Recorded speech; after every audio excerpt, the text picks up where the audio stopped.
I'm gonna do it again because I got to break Kevin's new record. I got to get back on the stage because this new record that Kevin got, I got to have it back, Kevin. I've talked to him. Eddie, what the you doing? Get on stage. I don't know, man. Maybe. But Jussie Smollett gonna keep lying until you say we don't believe you. You can't ignore it. Kevin Hart is everywhere in comedy. But lately, the spotlight's been burning instead of shining. His name's buzzing, and not in a good way.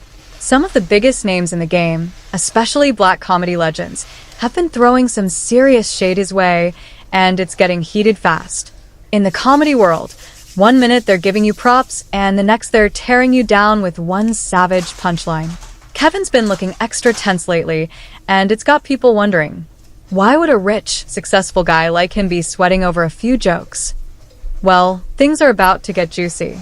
Word is Eddie Murphy might be ready to drop a bombshell. And remember when Katt Williams aired Kevin out? That might have just been the tip of the iceberg. Earlier this year, Kevin tried clapping back, but let's be real. You could see it all over his face, he was rattled. And now with Eddie, and maybe even more comedy OGs, gearing up to speak out, Kevin might be standing in some serious smoke. Let's talk about Eddie Murphy for a second. This man's a legend, cool, laid back, and never one to jump into mess unless it's real. So if Eddie's stepping in, best believe something's brewing. And yeah, Eddie and Kevin worked together before, like in Meet Dave, and always showed each other love. But even that history ain't stopping Eddie from calling out some strange behavior. So what's the real tea? You heard of a comedian that came to LA, and in his first year in LA, he had his own sitcom on network television and had his own movie called Soul Plane that he was leading? No, we've never heard of that before that person or since that person. What do you think a plant is? People been whispering for years that Kevin might have worked the Hollywood game a little too well. Like maybe he got too cozy with the industry bosses. Maybe he even edged some folks out to rise to the top. And this ain't just about being strategic. Some of the talk has a much darker vibe. And don't forget Eddie's been in the game since way back. He's seen it all. If he says something's off, it's probably more than just talk. Now, let's rewind to what Katt Williams said on Club Shay Shay. He went off. Katt didn't sugarcoat anything. He flat out called Kevin an industry plant. He broke it all down saying Kevin's rise was way too fast. Sitcom, big movie roles, Soul Plane, all in his first year in LA. Katt said, have we heard of a comedian that came to LA? And in his first year, he had his own sitcom on network television and had his own movie called Soul Plane that he was leading. That's not just fast, that's suspicious. And ever since, people been looking sideways. Nope, nobody had ever pulled that off before. Not then, not now. Katt kept it at 100 saying, what do you think a plan is? Maybe people don't even understand the meaning of the word. That line alone shook the whole room. And if you're wondering where this beef really started, here's the origin story. Back in 2008, there was this movie Fool's Gold. Katt was actually set to star in it, but he ran into some legal issues and had to back out. The film was shooting in Australia, and guess who swooped in to snatch the role?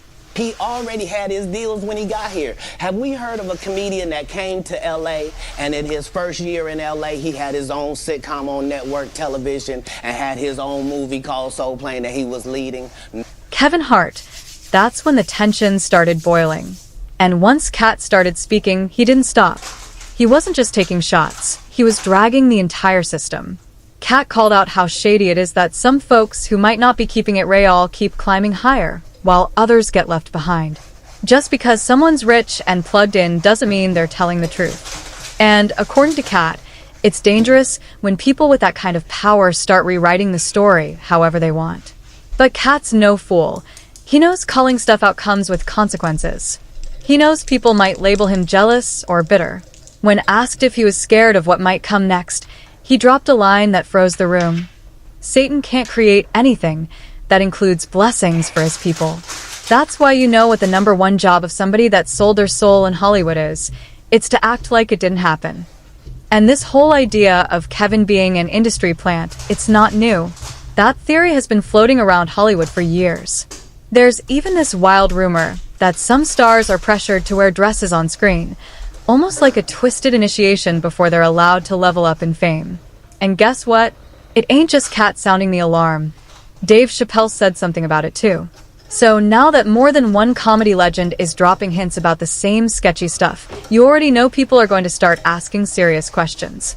Back in 2006, Dave Chappelle went on Oprah and dropped some heavy truth. He opened up about why he walked away from that insane $50 million deal with Comedy Central. And no, it wasn't just about the money, it was way deeper than that. You know what? I was actually one of those comedians that said, no, I wouldn't wear a dress. There's no way. Dave Chappelle and I said that they tried to make him wear a dress. You have to have boundaries. You have to have limits that you refuse to cross. I know what they are. You got to know that you're a brand. You need to protect your brand at all times. And then when proposed with the opportunity of what I felt was funny, nobody made Martin put on a dress and nobody made Tyler Perry. It was a choice. Dave made it real clear. When the money gets that big, there's always strings attached. Dave's been grinding in the entertainment world since he was 14. He knows the game inside and out. He talked about how stars like Mariah Carey signed massive deals, then got labeled crazy right after, or how Martin Lawrence went from sitcom royalty to Wilden in the streets with a gun yelling that people were out to get him. According to Dave, none of that's random. There's a pattern. When Oprah pressed him about it, Dave didn't sugarcoat anything. He said it always seems to happen right when someone's about to really level up. That's when the pressure hits hard. He said producers started pushing him to do skits that had people laughing at him. Not with him, like they were trying to clown him for a check. But that wasn't even the wildest part. Dave told a story about filming a movie with Martin Lawrence. He walks into his trailer and boom, there's a dress waiting for him. At first he thought it was a mix-up, but nah. It was for a scene where Martin's character helps break him out of jail by dressing him up like a woman. Dave was like, nah, I'm not doing that. It came out of nowhere, they never even talked about it. But suddenly writers, producers, even the director were pushing him like it was some hilarious joke. Kevin Hart broke your stand-up box office record. What record did he break? He said he broke some record of your box office sales for stand-up. I don't know. What did he break? Dave stood his ground. He told them straight up he doesn't need a dress to be funny. Then boom, they whip up a brand new scene on the spot. That's when it hit him. This wasn't about laughs, it was about control. Dave said he never had a problem with wearing a dress itself, but he had a huge problem with how Hollywood kept pressuring black comedians to go there just to stay hot or climb higher. That one moment, it opened Dave's eyes for real. Being told to throw on a dress flipped a switch. He started connecting the dots, and once he saw the pattern, he couldn't unsee it. And it wasn't just happening to him. Look at the lineup. It's a long list. Martin Lawrence in Big Mama's House. Eddie Murphy rocking multiple dress-up roles in The Nutty Professor. Jamie Foxx had folks talking with that wild Wanda character on in Living Color. The Wayans brothers full glam in White Chicks. And that flop movie Joanna Man, same playbook, but the king of this dress-wearing lane? Tyler Perry, no question. His Medea character built an entire empire. Now here's where it gets messy. Around that same time, Kevin Hart was on the rise, talking slick about self-respect and branding. He was all about setting boundaries and not selling out for cheap laughs. When asked if he'd ever wear a dress on screen, Kevin didn't hesitate. Nope, not my thing. 15 years in Hollywood, no one in Hollywood has a memory of going to a sold-out Kevin Hart show, there being a line for him ever getting a standing ovation at any comedy club. He said, you got to protect your image, protect your brand. He even bragged about turning down a talk show skit where they asked him to dribble a basketball, saying it made him look goofy. Kevin was acting like he was different, built from another cloth, but then bam. Just a year later, Kevin hit Saturday Night Live wearing a dress, playing a 9-year-old Oscar-nominated girl in a comedy sketch. And social media went crazy. Fans weren't having it. They felt played. Folks were like, wasn't you just saying this wasn't your vibe? That flip, it hit hard. Kevin went from I'd never to do it if it's funny real quick. Suddenly the rules changed. Now it was cool. Now it made sense. People weren't buying it. When the backlash hit, Kevin got real defensive. He tried brushing it off, saying stuff like, nobody forced Martin Lawrence into Big Mama's house. Or nobody made Tyler Perry be Medea. He even threw in Jamie Foxx's Wanda role. Kevin's whole angle was this, it was a choice. That's his fallback now. He keeps pushing that same line, I chose to do it. But folks on the street ain't convinced. Because here's what's real. Kevin wasn't okay with it until the checks started rolling in. Before the bag, he had principles. But once the money started talking, suddenly everything was fair game. Kevin Hart used to talk a big game about boundaries and integrity, protecting the brand. That was his whole thing.